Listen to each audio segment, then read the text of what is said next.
አንድ እንድትፈታልኝ የምፈልገው ህልም ምን አለ መሰለህ መምህር፣ በቀደም ነው የዳዊት መዝሙረ ዳዊትን እየደገምኩ እየሰክርኩ እየጸለይኩ ሱባኤ በራሴ ይዤ ነበር አንተ በነገርከኝና እዚሁ አዲሱ ቤት ውስጥ እኔ ከመግባቴ በፊት በእርግጥ ጸበል አላስረጨውም፣ ግን 2 ቀን ያንተ ስዕል አድኖ ካንተ ሱቅ የገዛሁትን ስዕል አድኖ ሰቅዬ ገባ ቅዱሱን ሁሉን ነገር ጸሎት ቦታውን ነው መጀመሪያ ያስተካከልኩትና 2 ቀን በጸሎት ቦታው ከዛ በጣም ብቻ እያጠንኩት የነበረኝ የማርያም ጸበል ነበርና ራሴ ጸበሉን ራጭቼ ገባሁኝ።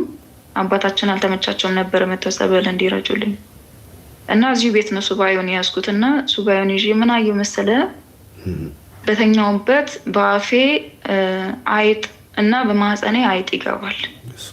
ከዛ ለማውጣት እታገላለሁ።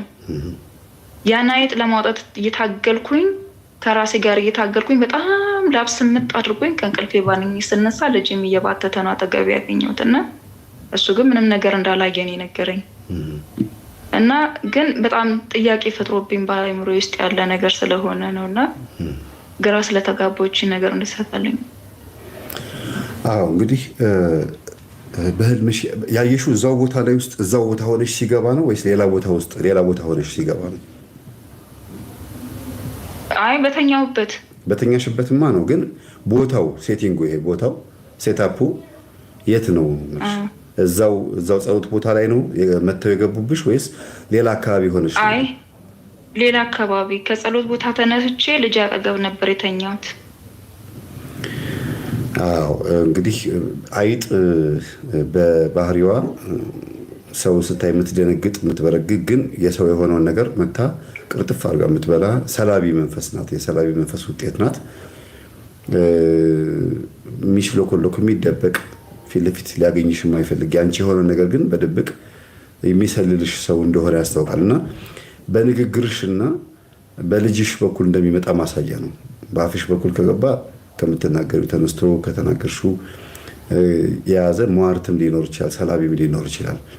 በማህፀንሽ ደግሞ ሲገባ ያየሽው ደግሞ እንግዲህ ልጅሽንም ቶሎ ቶሎ አስቆርቢውና ይሄ መንፈስ እንደገባ እየነገረሽ ነው። ምን አይነት መንፈስ እንደሆነ ደግሞ እየተናገረ ነው። ሰላቢ መንፈስ ነው።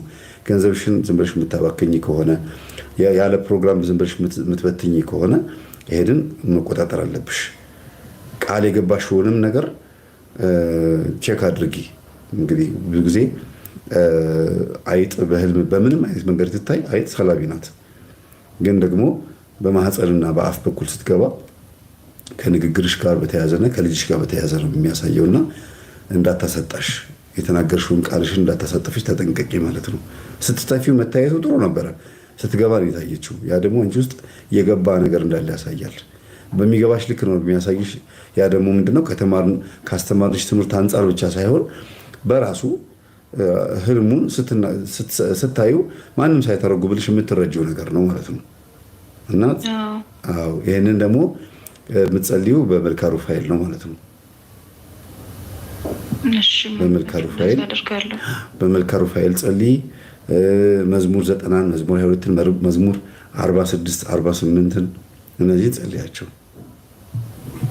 እሺ መምህር ያው ጀምሮታል ማለት እኮ ነው። ያን ሰሞን 10,000 ብር አንዷ ልካለኝ፣ አንድ እህቴ ልካለኝ ቤት ኪራይ ከፈልኩ አላልኩህም? ይህንኑ ህልም ያየው ሰሞን ደግሞ 2 እህቶች ከዚህ በፊት እናገዝሻለን አይዞሽ ብለውኝ የነበሩት አሁንም 10,000 ብር ልከውልኝ፣ የሚገርመው መምህር 20,000 ብሩን ምንም ነገር የ2 ወር የቤት ኪራይ እንኳን መክፈል ነበረብኛል። 20,000 ብሩ ወዴት እንደገባ አላውቅም። ከ20,000 ብሩ ላይ 1,800 ብር ነበረ እጄ ላይ። 1,000 ብሩን ለጽጌ ማርያም ብዬ ብቻ ጽጌረዳ አበባ ገዝቼ ወስጃለሁ ቤተክርስቲያን።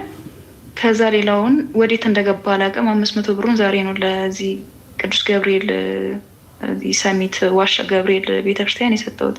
ከዛ ባለፈ ሌላው ብር ወዴት እንደገባ ጥያቄ ፈጥሮብኛል። የለም ቀድሞ ደግሞ በህልም ካሳየሽና በኋላ ላይ ካጠፋው ምን አለ መሰለሽ፣ በደንብ እንድታስተዊ ባለፈው ተናገር ያለው ውስጣችን የገባው የሰላቢ መንፈስ ከሰዎች የመጣ ከሆነ ሰዎቹ መተውኛ ላይ ተግባራቸውን አከናውነው ከሄዱ በኋላ ሰራዊት ሆኖ ይቀመጣል፣ ወይም ደግሞ ዝም ብሎ ይቀጥላል። የሚቀጥለው ግን እንደዛ እያጠፋ ምንም እያደረገ የሚቀጥለው ግን ውስጥ ካለው ከዛር መንፈሱ ትእዛዝ ሲቀበል ነው።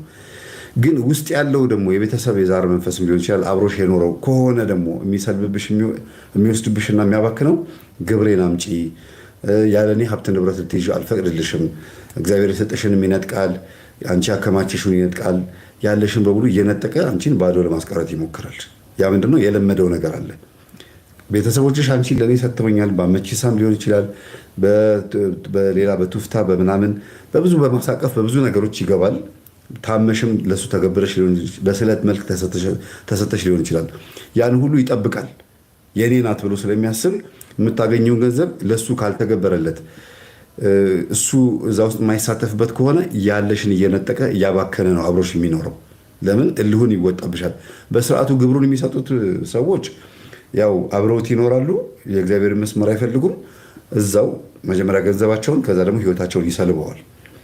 እዚህ ጋር ግን ሰው የላከብሽ መንፈስ ከሆነ ግን ሰው የላከብሽ ወይም ደግሞ ከሰዎች በሆነ አጋጣሚ ሌባ ሊሰርቅሽ መጥቶ የነካሽ ከርቀሌዎስ መንፈስ የነካሽ ከሆነ የሆኑ ሰዎች ከአንቺ ሀብት ንብረት ለመካፈል አበድሪኝ ለማለት ካበድርሻቸው በኋላ ደግሞ ጥያቄው እንዳታመጪ ገንዘቤ መልስልኝ፣ ብሬ መልስልኝ ብለሽ እንዳትጠይቂያቸው ያስነኩሽ ነገር ካለ ያ መንፈስ አንቺ ውስጥ ሆኖ በየቀኑ መስለብ ይጀምራል።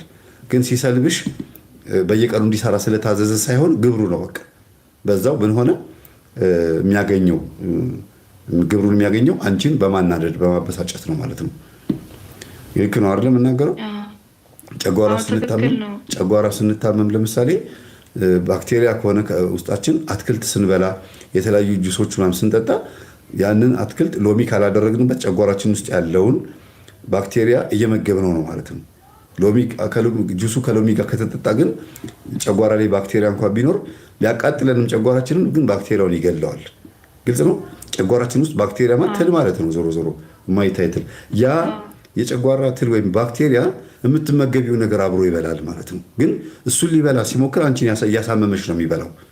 ግብሩን ሲያገኝ ልክ እንደዛ ነው። መንፈስም እንደዛ ነው። አንቺ ውስጥ ያለው መንፈስ የአንቺ የሆነው ነገር የእሱ ነው የኔ ነው ብሎ ስለሚያስብ ማለት ነው። ወደ አንቺም ስንመጣ የምታገኛቸውን ገንዘቦች ቀድሞ አሳይቶ በህልም በኋላ ላይ የሚያጠፋው ከሆነ መከላከልም አልቻልሽም። ሊያደርግ ያሰበውን ግን የሚጠብቅሽ መልአክ አሳይቶች ነበረ ማለት ነው። የሚጠብቅሽ መልአክ ነው በህልም ያሳየሽ እንጂ ሰይጣን በህልም አያሳይም። እንዲህ ላደረግሽ ነውና ምን ታመጫለሽ ብሎ አያሳይም። ለምን እንደምትጠነቀቂ ያውቃል። በተለይ ጸሎተኛ ከሆንሽ ቀድሞ አያሳይም። የእግዚአብሔር መልአክ ግን አብሮሽ ስላለ ነገ እንዲህ ሊያደርግሽ አስቧል ተጠንቀቂ ብሎ በህልም ያሳያል። ካልሰማሽ በዛው ይጠፋል ገንዘቡ።